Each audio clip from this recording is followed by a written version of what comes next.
राजनीति की दुनिया की बात करो साथियों, बीजेपी का यह दावा है कि बीजेपी विश्व की सबसे बड़ी पार्टी बन गई है।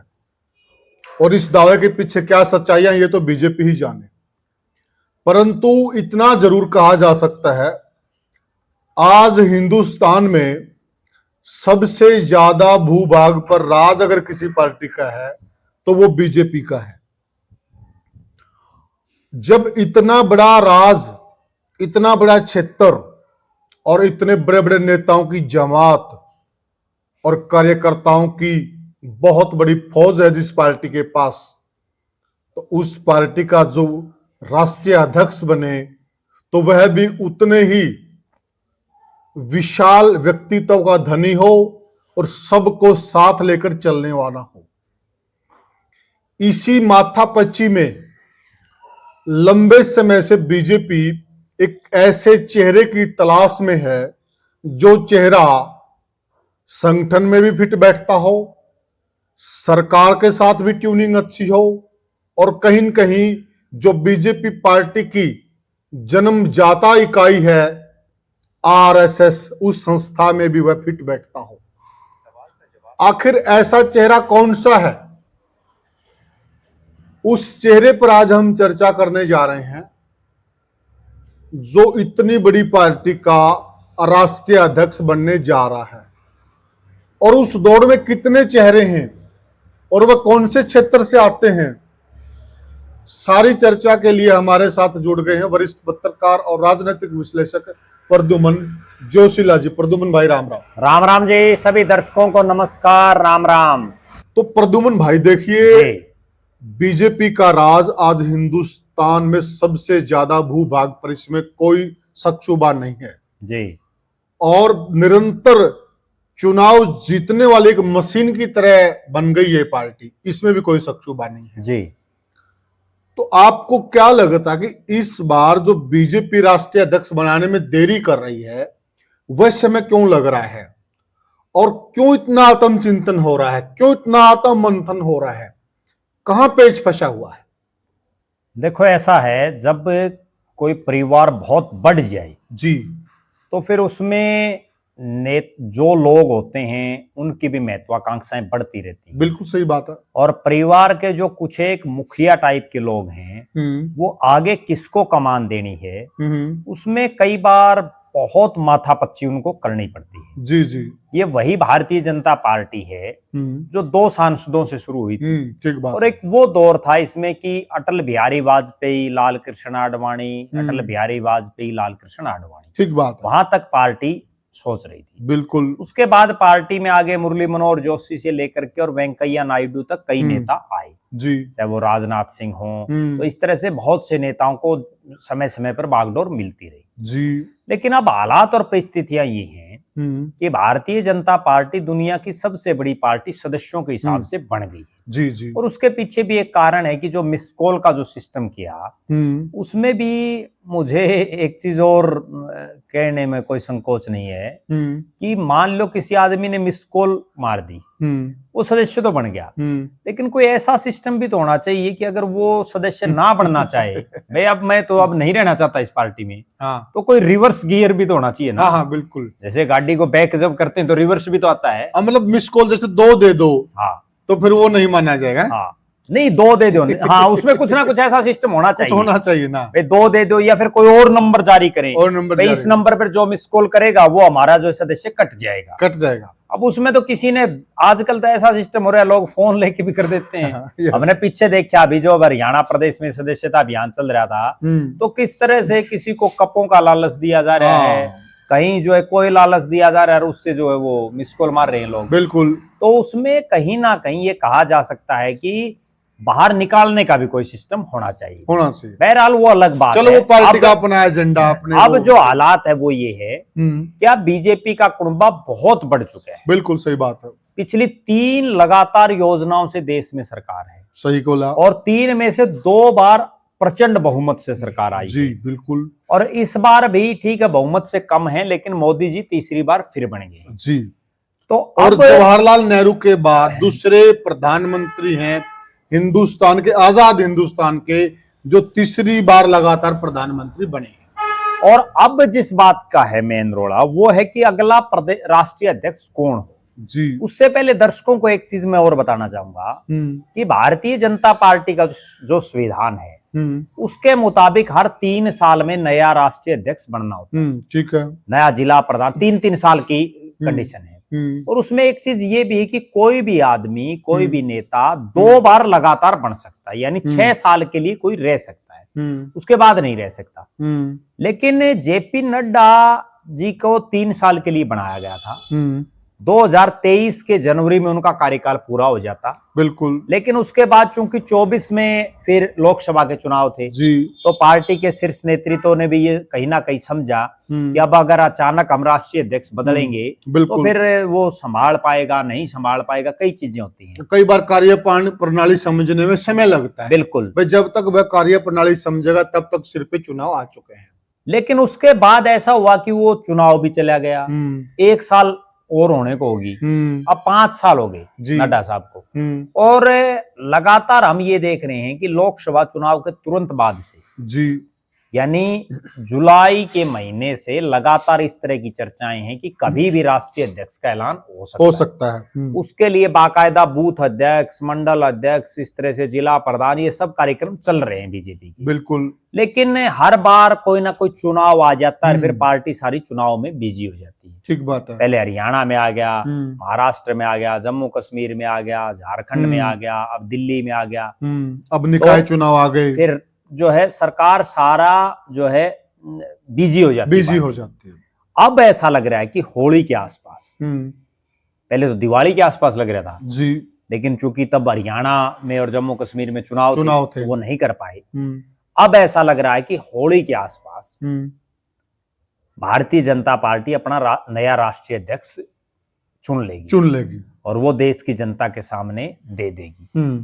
उसमें जो जो समय लग रहा है त्यों ऐसा हो रहा है कि कभी कोई नाम ऊपर दिखाई दे रहा है, कभी कोई नाम फिर नीचे आ जाता है, कभी कोई नाम दूसरे खेमे से बढ़ जाता है, कभी तीसरे खेमे से, तो इस तरह से सिस्टम चल रहा है। तो प्रद्युमन भाई, सबसे पहले एक बात दर्शकों के दिमाग में भी होगी, बीजेपी जिसको भी राष्ट्रीय अध्यक्ष बनाएगी उसमें कौन सी क्वालिटी वह चाहेगी? ये क्वालिटियां तो कम से कम होनी चाहिए।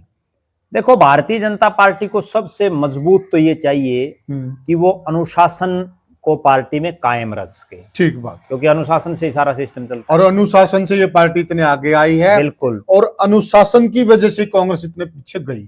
दूसरा, पार्टी को वो उस शख्स को पार्टी बनाएगी जो भले ही राष्ट्रीय अध्यक्ष बन जाए लेकिन फिर भी अपने आप को पार्टी का एक सामान्य कार्यकर्ता समझे। वाह, बिल्कुल। अगली जो बड़ी बात है वो ये है कि ऐसा नेता चाहिए जो पार्टी के प्रति डेडिकेटेड हो, समर्पित हो, क्योंकि राष्ट्रीय अध्यक्ष प्रधानमंत्री के बाद पार्टी में तो सबसे बड़ा राष्ट्रीय अध्यक्ष ही है। बिल्कुल। ठीक है, सरकार प्रधानमंत्री जी चला रहे हैं, बिल्कुल, लेकिन राष्ट्रीय अध्यक्ष तो राष्ट्रीय अध्यक्ष है। सही बोले। अगली बात ये है कि जो बीजेपी में 3 अलग अलग खेमे हैं एक तरह से, एक सरकार है जिसको नरेंद्र मोदी लीड कर रहे हैं, एक बीजेपी का संगठन है और एक जो बीजेपी को चला रहा है आरएसएस। तो आरएसएस, उन तीनों में तारतम्य बना सके, उन तीनों में जो है आपसी स्वाद उसका इतना मजबूत हो कि तीनों की बातों को वो समझ सके और तीनों को पार्टी की बातें समझा सके। ठीक, ऐसा आदमी चाहिए जी। अगली बात यह है कि अगले कुछ एक साल में, क्योंकि भारत में लगातार चुनाव चलते रहते हैं, बिल्कुल, अगले कुछ एक साल में बहुत महत्वपूर्ण राज्यों में चुनाव है। चाहे वो उत्तर प्रदेश का हम जिक्र कर सकते हैं, पंजाब का कर सकते हैं, बिहार का कर सकते हैं, पश्चिम बंगाल का कर सकते हैं, कर्नाटक का कर सकते हैं, जो दक्षिण भारत के जो राज्य हैं वहां भी कई स्टेट्स में चुनाव है। हाँ, बिल्कुल सही और बहुत महत्वपूर्ण है। और इसके बाद बीजेपी को ऐसा राष्ट्रीय अध्यक्ष भी चाहिए, क्योंकि इस बार जो कमी रह गई जिसमें नीतीश कुमार और चंद्रबाबू नायडू कभी भी जो आंखें दिखा सकते हैं, ठीक बात है, तो उन चीजों को भी रोकने के लिए कोई और मजबूत आदमी चाहिए ताकि अगली बार हमारा बहुमत आ सके। ठीक है, 300 के आसपास हमारी सीटें आ सकें जी। और उसके लिए सीटें कहां बढ़ेंगी? बीजेपी को देखो, उत्तर प्रदेश में जितना वो जोर लगा सकती हैं उन्होंने लगा लिया, ठीक बात। अब वो अप से और नीचे आ गई। बिल्कुल, ठीक है। हरियाणा में जितना जोर लगाना था वो लगा लिया, राजस्थान में जितना जोर था वो लगा लिया, दिल्ली में लगा लिया, बिहार में लगा लिया, उत्तर प्रदेश में जो है, गुजरात में लगा लिया, मध्य प्रदेश में लगा लिया। ये जो उत्तर भारत जिसको हम कहेंगे, दिल्ली के आसपास के जो राज्य हैं, उनमें तो बीजेपी ने पूरा दमखम लगा है। यानी कि जितनी गुंजाइश थी बीजेपी ने यहाँ जो गेन करना था वो गेन कर लिया। बीजेपी की मैं जो समझ पा रहा हूं, और दर्शक भी कमेंट करके बताएं, बीजेपी जिन राज्यों में नहीं है वहां तो ज्यादा ग्रो करती है, और जिन राज्यों में वो एक बार आ जाती है ना, वहां फिर वो धीरे धीरे कम भी होती है।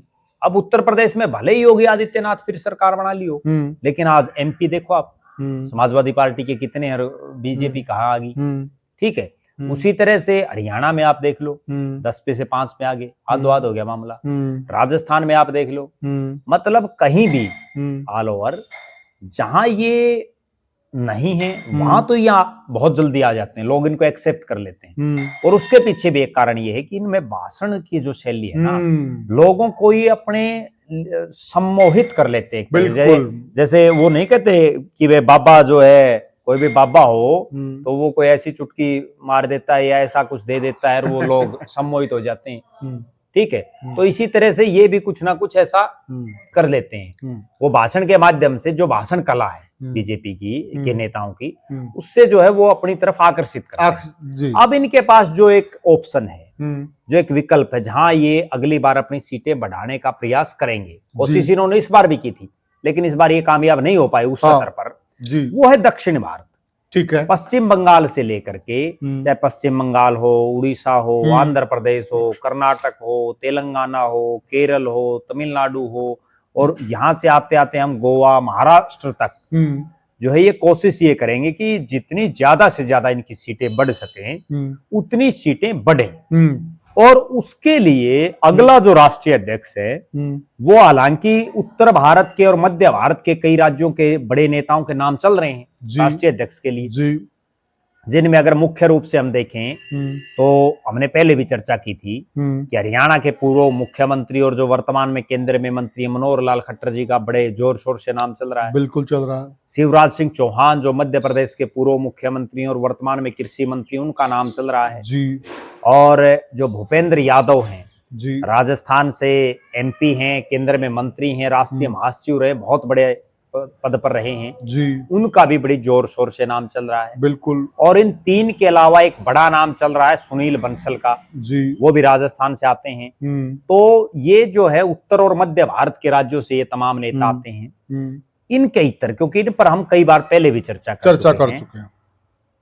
अब जो एक नया जो इनपुट आ रहा है, और भारतीय जनता पार्टी के जो हमारे सूत्र हैं वो जो बता रहे हैं, वो यही है कि इस बार मोदी और जो बीजेपी का नेतृत्व है, आरएसएस है, वो कहीं ना कहीं दक्षिण भारत की तरफ अपनी निगाहें लगाए हुए हैं। एक मिनट प्रद्युम्न भाई जी, दर्शक साथियों से हम एक गुजारिश भी करना चाहेंगे कि वह वीडियो को ज्यादा शेयर करें, चैनल को सब्सक्राइब करें। साथियों, हम इन विषयों पे चर्चा कर चुके, परंतु आज हम आपको लगभग वह नाम देने वाले हैं, यह नाम लगभग राष्ट्रीय अध्यक्ष के लिए फाइनल हैं, लगभग फाइनल हैं। इन्हीं नामों में से जो अब हम बताने जा रहे हैं, लगभग इन्हीं नामों में से एक राष्ट्रीय अध्यक्ष बनने वाला है बीजेपी का। जी प्रद्युम्न भाई। तो अब जब दक्षिण भारत की बात आती है जी, तो वेंकैया नायडू जी दक्षिण भारत से आखिरी भारतीय जनता पार्टी के राष्ट्रीय अध्यक्ष रहे। बिल्कुल। उसके बाद उनको देश का उपराष्ट्रपति भी बनाया गया। हाँ, बिल्कुल। लेकिन वो अपनी कोई विशेष छवि नहीं बना पाए, नहीं बना। दक्षिण भारत में भी पार्टी को बहुत ज्यादा जो है वो नहीं कर सके, और उसी का एक छाप भी नहीं छोड़ पाए वो क्षेत्र के। और उसी का एक कारण मैं मान रहा हूं कि अब तक अक्सर एक प्री पार्टी देश में ये रही है कि जो उपराष्ट्रपति बनता है फिर अगली बार उसको राष्ट्रपति बना दिया जाता है। और इसीलिए शायद वेंकैया नायडू जी को उपराष्ट्रपति बना के और फिर उनको राष्ट्रपति नहीं बनाया गया। एक सम्मानजनक विदाई तो उनको दे दी, उपराष्ट्रपति बना। बिल्कुल, द्रौपदी मुर्मू को फिर जो है बनाया गया। और मुझे ये कहने में भी कोई संकोच नहीं कि पार्टी ने और नरेंद्र मोदी जी ने भी ये भांप लिया कि वेंकैया नायडू जी पार्टी के लिए बहुत ज्यादा काम के अब नहीं रहे हैं जी, इसीलिए उनको देश का उपराष्ट्रपति बनाया गया। बुजुर्ग भी हो गए। हाँ। अब जो दक्षिण भारत में नाम चल रहे हैं, 4 नाम विशेष तौर पर वहां से चल रहे हैं, और जिन 4 नामों में से चारों का दावा मजबूत है जी, चारों की अपनी अपनी कैपेसिटी है, चारों में जो सबसे बड़ा नाम उस क्षेत्र में चल रहा है, जी जिस पर हम पहले भी चर्चा कर चुके हैं, जी, वो नाम है धर्मेंद्र प्रधान का। धर्मेंद्र प्रधान। धर्मेंद्र प्रधान केंद्र में मंत्री हैं, बीजेपी के, एबीवीपी के, युवा मोर्चा के तमाम जो है बड़े बड़े पदों पर वो रहे,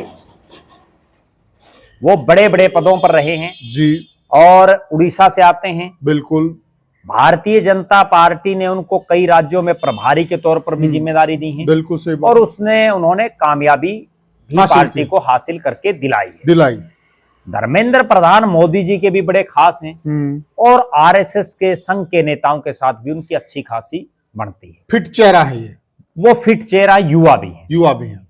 उसके बाद जिस नाम की सबसे ज्यादा चर्चा है, और एकदम से जो नाम आया बीजेपी में, एक चीज और है, इसमें एकदम से कोई नाम उभर करके आता है ना, तो उस पर कई बार टिक का निशान लग जाता है, भाई इसको बना दो। यस, बहुत बार ऐसा हुआ है, बिल्कुल। और वो नाम है जो युवा मोर्चा से लेकर के जी, और बीजेपी की मेन जो भारतीय जनता पार्टी, उसमें भी वर्षों से काम कर चुके हैं, संगठन में काम कर चुके हैं। जी किशन रेड्डी जो हैं जी, वो वर्तमान में मोदी जी की सरकार में मंत्री भी हैं, राज्य मंत्री और मंत्री के साथ साथ उनकी एक खास बात और है, मंत्री तो बहुत से और भी हैं, बिल्कुल, वो तेलंगाना के अध्यक्ष भी हैं। हाँ, भारतीय जनता पार्टी, ये सबसे खास बात है। वो सांसद भी हैं, वो प्रदेश के अध्यक्ष भी हैं जी, केंद्र में भी मंत्री हैं जी, और मोदी जी और आरएसएस के बड़े नजदीकी हैं। मोदी खास जी के बात बड़े क्यों है? विश्वास, ये खास बात क्यों प्रद्युमन भाई? जी, क्योंकि बीजेपी वह पार्टी है जो एक आदमी पर ज्यादा पद नहीं छोड़ती है। जी, अभी ठीक है, जो आज के मौजूदा राष्ट्रीय अध्यक्ष हैं वो अध्यक्ष भी हैं, मंत्री भी हैं, लेकिन वो किन कारणों से हमने पहले चर्चा की है कि चुनाव चलते रहे, अदरवाइज पहले उनसे अध्यक्ष पद लिया जाता और किसी और को बना जाता, परंतु मजबूरी वश वो रहे। तो वहां पर एक आदमी सांसद भी है, वो प्रदेश अध्यक्ष भी है और राज्य मंत्री भी है। तो जी किशन रेड्डी का अनूठा उदाहरण है प्रद्युमन भाई। बिल्कुल। जी किशन रेड्डी की एक सबसे खास बात यह है कि जब 1980 में भारतीय जनता पार्टी बनी, जी, वो तब से बीजेपी में है, तब से बीजेपी, और तब तो वो बिल्कुल युवा थे, बिल्कुल, और युवा मोर्चा के राष्ट्रीय अध्यक्ष रहे। जी, युवा मोर्चा के राष्ट्रीय अध्यक्ष रहते हुए उन्होंने ना केवल दक्षिण भारत में, जी, बल्कि पूरे भारत में बीजेपी को मजबूती दिलाने का काम किया। बिल्कुल। और सबसे विशेष बात यह है कि वो युवा मोर्चा के राष्ट्रीय अध्यक्ष तब बने जब अटल बिहारी वाजपेयी जी देश के प्रधानमंत्री थे। उसके बाद फिर वो वहां से जो है एमएलए भी बने, विधायक बने, उसके बाद फिर सांसद बने, सांसद के बाद जो केंद्र में मंत्री, और पिछले 3 टर्म से वो लगातार सांसद, पिछली 2 योजनाओं से वो लगातार केंद्र में मंत्री हैं। जी, वो 2019 में भी मंत्री थे, बिल्कुल, और अब फिर उनको मंत्री बनाया गया। मोदी के बड़े खास हैं जी, और आरएसएस के भी बड़े नजदीकियों में शामिल, बिल्कुल। और यहां तक कि अक्सर देश के प्रधानमंत्री बहुत से मंत्रियों के घरों में नहीं जाते, लेकिन जी किशन रेड्डी के घर पर भी जो है देश के प्रधानमंत्री गए हैं। जब दक्षिण भारत के कोई विशेष त्योहार आता है, जी, जी, तो मोदी जी वहां जाते हैं, जो ये दर्शाता है कि मोदी और रेड्डी का कितना प्यार है। जी, उनको बनाने की बीजेपी की एक मजबूरी ये भी है जी, कि तेलंगाना में भारतीय जनता पार्टी ने पूरा दमखम लगाया था अपनी सरकार बनाने के लिए। बिल्कुल सही कहा। उसके बावजूद कांग्रेस पार्टी वहां अपनी सरकार बनाने में कामयाब हो गई। बिल्कुल। और तेलंगाना, कर्नाटक, केरल, आंध्र प्रदेश, तमिलनाडु, ये वो इलाका है जहां भारतीय जनता पार्टी को अपने पांव पसारना बहुत जरूरी है। तो कहीं ना कहीं रेड्डी की जो उम्र है वो भी ठीक ठाक है, और जो है वो मोदी के खासम खास हैं, चहेतों में हैं, तो उनका नाम आज के दिन सबसे आगे दिखाई दे। प्रद्युमन भाई देखिए, एक सबसे ज्यादा जो चीज उनके फेवर में जा रही है, उनको लंबा चौड़ा संगठन का अनुभव है जी, और अभी उनकी जो उम्र है उसके हिसाब से उनको अगर आज राष्ट्रीय अध्यक्ष बना जाता है तो वो पार्टी के लंबे समय तक काम आएंगे। बिल्कुल, देखो निश्चित रूप से आएंगे, क्योंकि मनोहर लाल जी की जो उम्र ही आड़े आ रही है। यस। और एक मनोहर लाल जी की ये भी आड़े आ रही है कि हरियाणा में जो उनकी छवि बनी, जी, जिसका बीजेपी को कहीं ना कहीं नुकसान भी हुआ, बिल्कुल, वो अपनी उस छवि को नहीं तोड़ पा रहे हैं, जी, आज भी नहीं तोड़ पा रहे हैं। बिल्कुल। जबकि जो जी किशन रेड्डी के बारे में मेरी भी बहुत लोगों से बात हुई है, जी, तो उनका ये मानना है कि वो अच्छे खासे मिलनसार हैं, बिल्कुल कोई घमंड नाम की प्रवृत्ति उनमें दिखाई नहीं दे रही जी। और वो पार्टी को मजबूती दिला सकते और प्रद्युमन भाई एक और जी। चीज देखिए कि जो राजनीति है ना वो जी। पल पल बदलती है। बिल्कुल शायद अभी तक बीजेपी का कोई राष्ट्रीय अध्यक्ष बन जाता, घोषणा हो जाती, तो मनोहर लाल बन चुके होते, बिल्कुल बन चुके होते। क्योंकि राजनीति पल पल बदलती है। अब राजनीति बदल चुकी है। अगर 15 दिसंबर से और 15 जनवरी यस मकर संक्रांति से पहले अगर राष्ट्रीय अध्यक्ष बनते जी, तो वो मनोहर लाल तो खट्टर जी मनोहर ही लाल बनते। खट्टर ही बनते। लेकिन अब जो जो समय बीत रहा है जी जी, तो परिस्थितियां बदल रही हैं, बदल नए रही नए लोगों के नाम आ रहे हैं और जब नए लोगों के नाम आ जाते हैं जी। फिर पुराने दब जाते हैं। दब जाते हैं। अब जो एक अगला नाम है इसमें जी वो है डी पुरंदेश्वरी, जी, जो महिला हैं बहुत बड़ा नाम है साउथ का। और बहुत बड़ा नाम और इतना बड़ा नाम है जी, कि जो तेलुगु देशम पार्टी के जो संस्थापक रहे एनटी रामाराव, एनटी बहुत रामाराव, बड़ा नाम बहुत रहा बड़ा एनटी नाम रहा, रामाराव का। यस। जिस पूरे तरह देश की से राजनीति में एनटी जिस रामाराव तरह का। से देश में हम ये कह सकते हैं कि हमारे उत्तर भारत में चौधरी देवीलाल का नाम रहा, यस, चौधरी चरण सिंह का नाम रहा, बिल्कुल, उसी तरह से जैसे महाराष्ट्र में बाल ठाकरे का बहुत बड़ा नाम रहा, यस, उसी तरह से एनटी रामाराव का जो है दक्षिण भारत में बहुत बड़ा नाम रहा। उन एनटी रामाराव की वो पुत्री जी, और डी पुरंदेश्वरी जो है कांग्रेस में रही हैं, जी, कांग्रेस की सांसद भी रही हैं, बिल्कुल, मनमोहन सिंह की सरकार में वो मंत्री भी रही हैं। जी। और जब कांग्रेस पार्टी ने अलग अलग तेलंगाना बनाने का फैसला लिया आंध्र प्रदेश से, जी, तो उन्होंने पार्टी को छोड़ दिया और पार्टी छोड़ने के बाद वो बीजेपी में चली गई। जी, फिर वो बीजेपी से भी सांसद बनी जी, और वो उनकी एक बड़ी खूबसूरती ये है, जी, जैसे चौधरी भजनलाल जी हरियाणा में 3 अलग अलग लोकसभाओं से सांसद बने, बिल्कुल, जैसे चौधरी देवीलाल बने, जी, तो इसी तरह से डी पुरंदेश्वरी भी अलग अलग लोकसभा क्षेत्रों से सांसद बनी, जो बड़ा विरला होता है। बिल्कुल। तो कहीं न कहीं प्रद्युमन भाई जी, इस बात से यह साबित होता कि वो जमीनी नेता है। बिल्कुल वो जमीनी नेता हैं और जो उनके पारिवारिक जो पृष्ठभूमि है वो बहुत बड़ा नाम है। जी, एनटी रामाराव कोई छोटे आदमी नहीं है। बिल्कुल जी, बिल्कुल, बहुत और बड़ा। उसके बाद कांग्रेस को छोड़ करके जब वो बीजेपी में आई, तो जी। ये भी एक बड़ी रोचक बात है कि भारतीय जनता पार्टी ने फिर उनको महिला मोर्चा में इतनी बड़ी जिम्मेदारी दी। बड़ी आते ही, वरना कोई दूसरी पार्टी से टूट करके आए तो उसको सरकार में तो बना देते हैं, संगठन में बहुत कम चांस, रेयर चांसेस होते हैं। बीजेपी संगठन में उसी आदमी को स्थान देती है जो उनके सिस्टम में फिट बैठता है और जो उनकी विचारधारा में फिट बैठता है। तो यह वह चेहरा है और ऐसे विरले उदाहरण मिलेंगे जिसको संगठन में जिम्मेदारी दी गई प्रद्युमन भाई। और उनको भाजपा महिला मोर्चा के साथ साथ जो आंध्र प्रदेश की भारतीय जनता पार्टी है उसका भी उनको अध्यक्ष बना, जो बहुत बड़ी बात है। वरना दूसरी पार्टियों से या तो राजस्थान पंजाब में सुनील जाखड़ को बना गया, वरना तो पार्टियां ये सोचती हैं, कोई भी पार्टी हो, वे हम प्रदेश का अध्यक्ष तो मूल कैडर से बना, सीएम तो कई बार बना देते हैं, सीएम तो तोड़ फोड़ 100 सिस्टम होते हैं। तो डी पुरंदेश्वरी की जो सबसे खास बात है जी, वो ये है कि एक तो दबंग किस्म की महिला है, बिल्कुल, और राजनीतिक पारिवारिक बैकग्राउंड उनका बड़ा मजबूत है जी, और महिला के साथ साथ दक्षिण भारत का एक बहुत जाना माना चेहरा। और दक्षिण भारत में एक और खास बात है कि वहां के जो फिल्मी सितारे हैं ना जी, वो राजनीति में बहुत ज्यादा कामयाब, बिल्कुल सही बोले। तो डी पुरंदेश्वरी का जो परिवार है जी, वो भी कहीं ना कहीं फिल्मी जगत से जुड़ा हुआ रहा जी, है, तो उस चीज का भी उनको एक अच्छा खासा फायदा मिलता है। बिल्कुल, अगर किसी महिला को पार्टी बनाएगी और ऑल ओवर इंडिया किसी को भी बनाएगी, अकेले दक्षिण भारत में नहीं, पूरे भारत में अगर किसी महिला को बनाएगी तो उसमें डी पुरंदेश्वरी पहला नाम है, जो अपने आप में ये दर्शा रहा है कि भले ही वो तेलुगु देशम में रही, टीडीपी में, फिर वो कांग्रेस में आई, कांग्रेस के बाद अब वो बीजेपी में आई, उसके बावजूद वो मोदी जी की काफी नजदीकियों में शामिल हो गई। बिल्कुल सही। और जिस तरह से एकाएक अभी पिछले 10-12 दिन से उनका नाम चला है, उससे ये लग रहा कि ये दो नाम डी पुरंदेश्वरी और जी किशन रेड्डी, क्योंकि पार्टी में जब एकाएक किसी का नाम आता है तो वो कई बार गुल खिला जाते हैं, कई बार उनके नामों पर मोहर लग जाती है। बिल्कुल सही बोले। इन तीन के इतर एक नाम और ऐसा है जी, जो प्योर संघी जी, और जो भारतीय जनता पार्टी के संगठन में राष्ट्रीय संगठन महामंत्री जी के नाते संघ ने बीजेपी में उनको डेप्यूट कर रखा। यस, वो हैं बीएल संतोष। संतोष।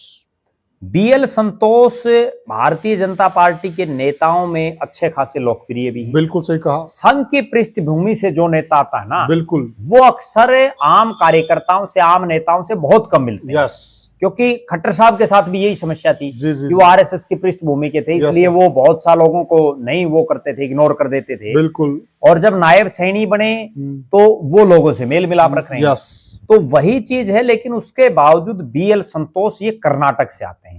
कर्नाटक भी दक्षिण भारत का बहुत बड़ा राज्य और बहुत महत्वपूर्ण है। और वह ये राज्य है जी, जहां पर बीजेपी के लिए बोला जाता था कि दक्षिण का द्वार कर्नाटक ही बना है।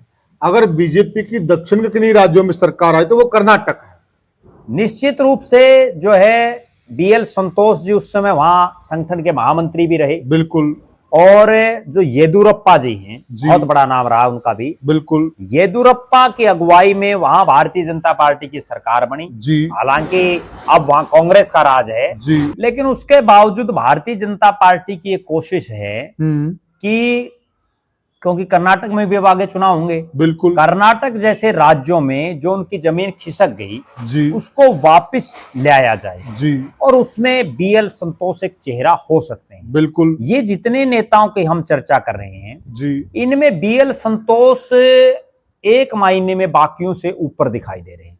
और वो कारण ये है कि चूंकि वो राष्ट्रीय संगठन महामंत्री हैं, जी, उसके नाते उनको पूरे देश के भाजपाई जानते हैं। यस, जबकि ना तो पुरंदेश्वरी को इतने लोग जानते, जी, ना जी किशन रेड्डी को इतने लोग जानते, बिल्कुल, ना धर्मेंद्र प्रधान को इतने लोग जानते। जी, जबकि ये जो बीएल संतोष हैं, जी, उसको भाजपाई जानते भी हैं और वो भी भाजपाई भाजपा जानते हैं। वो एक बहुत बड़ी बात है, क्योंकि वो राष्ट्रीय फलक पर रह गई बिल्कुल, इतने लगातार सालों से, और संगठन महामंत्री के नाते उनका कार्यकाल भी बहुत अच्छा रहा। जी, आरएसएस की वो पहली पसंद भी है, बिल्कुल, क्योंकि आरएसएस ने ही, जो बीजेपी में जैसे महामंत्री तो बहुत होते हैं, बिल्कुल, लेकिन जो संगठन महामंत्री होता है वो आरएसएस की पसंद का है, बिल्कुल, और वो आरएसएस के लोगों को ही लगाते हैं। जैसे अगर हरियाणा में अब हम देखें, जो फणींद्र नाथ शर्मा हैं, वो भी आरएसएस के ही हैं। हाँ, बिल्कुल, उससे पहले चाहे वो सुरेश भट्ट थे यहाँ, या किसी समय मनोहर लाल जी भी रहे हैं। जी, तो ये तमाम नेता आरएसएस की पृष्ठभूमि से जो आते हैं, उनका अपना एक अलग से ओरा होता है, अलग से कद होता है। और कहीं ना कहीं मेरा ऐसा मानना है कि बीएल संतोष का ये एक पॉजिटिव पॉइंट है। ठीक बात है। और नेगेटिव पॉइंट उनका ये है कि वो जो चुनावी राजनीति है, जी, क्योंकि ये बाकी जो लोग हैं, चाहे वो डी पुरंदेश्वरी हो, जी किशन रेड्डी हो, या जो है धर्मेंद्र प्रधान हो, ये तमाम चुनाव लड़ रहे हैं, चुनावी राजनीति में हैं, और जो है मंत्री भी रहे हैं, बिल्कुल, तीनों अपने अपने समय में। जी, तो उनको ऐसा कोई अनुभव नहीं है, वो कहीं ना कहीं उनको आड़े भी आ सकता है। जी, ये कुल 6 नाम ऐसे हैं जो आज के दिन चल रहे हैं, चर्चाओं में है, टॉप पर है। प्रद्युम्न भाई जी, इनके अलावा कोई और भी कास्ट फैक्टर को देखकर या अन्य समीकरण देखकर बीजेपी किसी और नाम पर भी विचार कर सकती है क्या? देखो, निश्चित रूप से भारतीय जनता पार्टी में कई बार ये होता है कि जिसका नाम सबसे ज्यादा चल रहा हो, जी, ये नहीं कहते। मैं आपको एक बड़ी गजब बात बताता हूं, और दर्शकों को भी मैं ये बता दूं। हरियाणा प्रदेश बीजेपी कैसे फैसले लेती है। जी, हरियाणा प्रदेश से राज्यसभा के लिए चुनाव होना था, जी, और भारतीय जनता पार्टी के उस समय प्रदेश के अध्यक्ष थे सुभाष बराला। बिल्कुल, तो चूंकि पार्टी में एक सिस्टम है कि प्रदेश का अध्यक्ष 2, 3, 4, 5 या 1 जितने भी नाम देगा केंद्रीय नेतृत्व को, फिर वहां केंद्रीय नेतृत्व, संसदीय बोर्ड फैसला करेगा भाई किसको टिकट देगी। हाँ, बिल्कुल। तो मैं एक वाक्य बताता हूं, बहुत रोचक वाक्य है कि बीजेपी में कैसे फैसले हो जाते हैं। सुभाष बराला जी ने यहां से राज्यसभा के सदस्य कौन बने, 6 नाम दे दिए। 6 नाम दे दिए, क्योंकि बहुत से लोग मांग रहे थे राज्यसभा। जी, जी, ठीक है, तो उसमें 6 नाम दे दिए, पहला, दूसरा, तीसरा, चौथा, पांचवा, छठा। छठा नाम उसमें जिस शख्स का दे दिया, तो उसको तो कोई उम्मीद होनी ही नहीं चाहिए। बिल्कुल। और उससे बड़े 5 ऐसे आदमी थे जो विधायक रहे, मंत्री रहे, पार्टी के प्रदेश के अध्यक्ष रहे, बड़े बड़े पदों पर रहे जी, और उन सब के नाम मीडिया में भाई ये भी बनेगा, ये भी बनेगा, जी, इस तरह के सारा चल रहा है सिस्टम। और जब केंद्रीय नेतृत्व के पास वो फाइल गई तो उन्होंने क्या किया, बे नीचरलैंड दे दो, जो सबसे छठे नंबर वाला ने, जिसकी सबसे कम उम्मीद थी। और उस छठे नंबर वाला को ये सपने में भी नहीं था भाई आप बन सकते हो। बिल्कुल। और वो छठे नंबर वाला पता है कौन था? वो था लेफ्टिनेंट जनरल डॉक्टर डीपी वत्स। डीपी वत्स का नाम छठे नंबर पे भेज रखा। वो छठे नंबर वाले की लॉटरी लग गई, वो 6 साल राज्यसभा में रही। तो ये वो बीजेपी है, यहाँ कुछ नहीं अंदाजा। बिल्कुल भाई क्या पता कौन सा छठे नंबर वाले तो उम्मीदें नहीं होती। बिल्कुल 3 नाम हो तो भी आदमी ये मान ले भाई हो सकता है कहीं लॉटरी लग जाए। बिल्कुल बिल्कुल। लेकिन यहाँ तो छठे पे था। तो अब बीजेपी में इन पूरे नामों के अलावा जिन जिन की हमने चर्चा की है, इनके अलावा कुछ एक नाम अप्रत्याशित है जी, जो हो सकते हैं, कोई बड़ी बात नहीं। उनमें एक चेहरा मेरा ऐसा मानना है कि डॉक्टर सतीश पूनिया एक चेहरा हो सकते हैं जी। राजस्थान से आते, बड़ा स्टेट है बिल्कुल। हरियाणा के वो प्रभारी हैं जी। राजस्थान के प्रदेश के अध्यक्ष रहे हैं जी। मूल भाजपाई हैं, भाजपा कैडर का जो है उनको नस नस से वो वाकिफ हैं बिल्कुल। और बीजेपी चूंकि जो जाट समाज है वो कहीं ना कहीं भारतीय जनता पार्टी के साथ उस स्तर पर लगा हुआ भी नहीं है जी जी। अच्छा, अभी कुछ समय बाद जो देश के उपराष्ट्रपति हैं जगदीप धनखड़ जी, उनका भी कार्यकाल पूरा होगा बिल्कुल। तो उसके बाद बीजेपी को कहीं ना कहीं कोई एक अपॉर्चुनिटी जाट समाज को देनी तो पड़ेगी बिल्कुल बिल्कुल। तो उसमें सतीश पूनिया भी एक चेहरा हो सकते हैं, कोई नो डाउट, कुछ भी हो सकता है जी जी। तो मेरा ये मानना है कि वो संगठनकर्ता भी है, प्रखर वक्ता भी बिल्कुल बिल्कुल। तो उनके नाम पर भी भारतीय जनता पार्टी विचार कर सकती है। और इन सब के इतर जी जी पता नहीं किसका नाम आ जाए। और एक चीज और देखिए प्रद्युमन भाई, जो सतीश पूनिया जी की आप लिखा करें कि हरियाणा के अंदर बिल्कुल ऐसा लग रहा था, सभी जगह यही चर्चाएं थी कि बीजेपी इस बार चुनाव हारने वाली है। और सतीश पूनिया जी की तबीयत ठीक नहीं थी, उन्होंने फिर भी पार्टी के लिए इस प्रकार से काम किया और वह कांग्रेस के जबड़े से जीत छीन लाए। तो अपने आप में बहुत बड़ी उपलब्धि है। देखो बिल्कुल निश्चित रूप से। और अभी कुछ एक ऐसे अप्रत्याशित नाम और भी हो सकते हैं, कोई बहुत बड़ी बात नहीं जी जी। जैसे मैं ये भी मान के चल सकता हूं कि एक नाम नितिन गडकरी भले ही केंद्र में वर्तमान में मंत्री हैं जी, लेकिन उसका नाम भी संघ आगे बढ़ा सकता है। इनके अलावा संघ किसी और बहुत से ऐसे चेहरे और हैं जो राष्ट्रीय फलक पर कहीं नहीं दिखते जी जी। जो मीडिया में कहीं नहीं दिखते जी। लेकिन कई बार उनकी लॉटरी लग जाती है। चकमा संघ दे सकता है, बिल्कुल संघ भी दे सकता है, मोदी जी भी दे सकते हैं। और मोदी जी इस चीज के लिए विख्यात भी है। जब वो द्रौपदी मुर्मू को देश का राष्ट्रपति बना सकते हैं, कई लाइन में नाम नहीं, बिल्कुल सही बात है। जब वो रामनाथ कोविंद को देश का राष्ट्रपति बना सकते हैं, कई नाम नहीं था लाइन में, बिल्कुल सही। ठीक है, उन्होंने ऐसे ऐसे मंत्रियों को बना दिया जिन्होंने खुद ने भी नहीं सोचा होगा भाई आपको भी ये मंत्रालय मिलेगा। ठीक बात है। अभी दिल्ली में मुख्यमंत्री देख लो जी, क्या कहीं नाम नहीं लाइन में, बिल्कुल। हरियाणा में नायब सैनी, कहीं नाम नहीं लाइन में, बिल्कुल, लेकिन बना दिया बिल्कुल। तो कुछ भी संभव है, कुछ भी संभव जी। तो साथियों, ये हमने चर्चा की, ये जो नाम हमने आपको दिए हैं, यह नाम बिल्कुल चर्चा में है आज के दिन, और पार्टी इन नामों पर विचार कर रही है। आप क्या मानते हैं, आप क्या सोचते हैं, आप हमें कमेंट सेक्शन में जरूर बताइएगा।